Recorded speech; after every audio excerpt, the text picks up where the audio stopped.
Guys, അപ്പോൾ എൻ്റെ ഇപ്പോഴത്തെ മോർണിംഗ് റൊട്ടീൻ കണ്ടല്ലോ. അപ്പോൾ വാ കാണാം.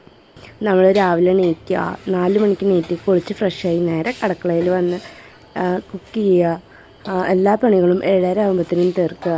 ഇതൊക്കെയാണ് ഇപ്പോഴത്തെ എൻ്റെ മോർണിംഗ് റൊട്ടീൻ.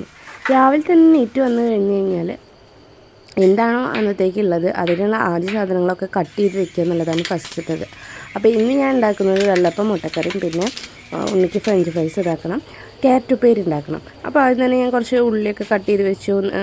എന്താ പറയുക, നമ്മുടെ പൊട്ടാറ്റോ ഫ്രഞ്ച് ഫ്രൈസിന് അരിഞ്ഞ് അത് വേവിക്കാൻ വെച്ചു. പിന്നെ ഞാൻ ഓൾറെഡി ക്യാരറ്റ് തലേദിവസം തന്നെ കട്ട് ചെയ്ത് വെച്ചിട്ടുണ്ടായിരുന്നു. പിന്നെ അതിലേക്കുള്ള എണ്ണ ഒഴിച്ച് കടുകൊക്കെ പൊട്ടിച്ച് എന്താ പറയുക, പച്ചമുളകും സവാളൊക്കെ ഇട്ട് കൊടുത്ത് അത് വാട്ടിയതിന് ശേഷം ക്യാരറ്റ് ഇട്ട് കൊടുത്ത് നന്നായി വാട്ടി, അത് കഴിഞ്ഞിട്ട് വേവിച്ച് വെച്ചത് മാറ്റി വെച്ചു. അത് കഴിഞ്ഞ് നമ്മുടെ എഗ്ഗ് കറിയിലേക്കുള്ള എല്ലാ സാധനങ്ങളും ഇട്ട് കൊടുത്തിട്ട് അതും വാട്ടാൻ വെച്ചിട്ട്, പിന്നെ അത് വാടി വന്നപ്പോൾ പൊടികളൊക്കെ ഇട്ട് കൊടുത്ത് നമ്മൾ തക്കാളി ഇട്ട് കൊടുത്ത്, പിന്നെ കുറച്ച് സോയ സോസും അതുപോലെ തന്നെ കുറച്ച് ടൊമാറ്റോ സോസും ഒഴിച്ച് കൊടുത്തു.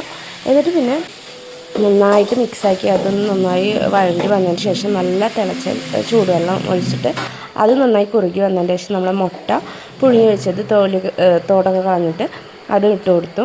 എന്നിട്ട് പിന്നെ അതൊന്ന് ജസ്റ്റ് കുറച്ച് നേരം കിടന്നതിന് ശേഷം അത് ഓഫാക്കി. പിന്നെ ക്യാരറ്റ് ഉപ്പേരിയൊക്കെ പാത്രത്തിലാക്കി വെച്ചിട്ട് നേരെ ഫ്രഞ്ച് ഫ്രൈസ് ഉണ്ടാക്കാൻ വന്നു. ഫ്രഞ്ച് ഫ്രൈസ് എന്താ പറയുക, തട്ടിക്കൂട്ടാണ്. പിന്നെ എന്താ പറയുക, കുറച്ച് പൊടിയും ഉപ്പൊക്കെ ഇട്ട് വേപ്പിലും ഇതൊക്കെ ഇട്ടിട്ട് വെളിച്ചെണ്ണയിലേക്ക് നമ്മൾ വേവിച്ച് വെച്ച പൊട്ടാറ്റോ വെച്ചിട്ട് നന്നായിട്ട് ക്രിസ്പി ആവണ വരെ ഇട്ടിട്ട് ഒന്ന് വാട്ടിയെടുത്തു. അത്ര തന്നെ. പിന്നെ പാത്രങ്ങളൊക്കെ കൈയോടെ തന്നെ കഴുകി വെച്ചിട്ട് നേരെ പോയിട്ട് നമ്മുടെ വെള്ളയപ്പം ഇതൊക്കെ മുട്ടക്കറിയൊക്കെ പാത്രത്തിലാക്കലാണ് അടുത്ത പരിപാടി. അങ്ങനെ ഇവൾക്ക് സ്പൂണും ഫോർക്കും യൂസ് ചെയ്തത് തന്നെ ഞാൻ ഇതൊക്കെ പൊട്ടിച്ച് വെച്ച് കൊടുക്കും. അപ്പോൾ വെള്ളയപ്പമൊക്കെ പൊട്ടിച്ച് വെച്ചു, മുട്ടക്കറി ആക്കി ടിഫിൻ ഇന്നൊക്കെ അത് കൊടുത്ത് വയ്ക്കാൻ വിചാരിച്ചു. പിന്നെ അവളെ നീപ്പിച്ച് കുളിപ്പിച്ച് ഫ്രഷാക്കി എന്താ പറയുക ഭക്ഷണം കൊടുത്തു. പിന്നെ ചോറ് ആയിട്ടില്ലായിരുന്നുള്ളൂ അപ്പോഴത്തേന്. അപ്പോൾ ചോറും ആക്കി മുട്ടയും വെച്ച് കൊടുത്തു, പൊട്ടാറ്റോ ഫ്രൈസും അതുപോലെ തന്നെ ക്യാരറ്റ് ഉപ്പേരി കഴിച്ചു. പിന്നെ പഠിപ്പിച്ചതൊക്കെ ഒന്നുകൂടി ഒന്ന് ഓർമ്മിപ്പിച്ചിട്ട് അവളെ ഞാൻ സ്കൂളിലേക്ക് ബസ് കയറ്റാൻ വിടാണ് കേട്ടോ. അപ്പോൾ അമ്മയും ഉണ്ണിയും കൂടിയിട്ട് പുറത്തെ മുറ്റത്ത് പുതിയ കൃഷിയൊക്കെ സ്റ്റാർട്ട് ചെയ്തിട്ട് അതൊക്കെ നോക്കിയിട്ടാണ് ഞങ്ങൾ നേരെ ബസ് കയറാൻ പോയി. അങ്ങനെ ബസ് വന്നപ്പോൾ ബസ്സിൽ കയറി ബബിൾ പോയി. അപ്പോൾ നിങ്ങൾക്ക് വിശേഷങ്ങൾ അത്രയൊന്നും ഇഷ്ടമായിരുന്നെങ്കിൽ ലൈക്ക് ചെയ്യുക, ഷെയർ ചെയ്യുക, സബ്സ്ക്രൈബ് ചെയ്യുക. മറ്റൊരു വീഡിയോ ഇട്ട് വരുമ്പോൾ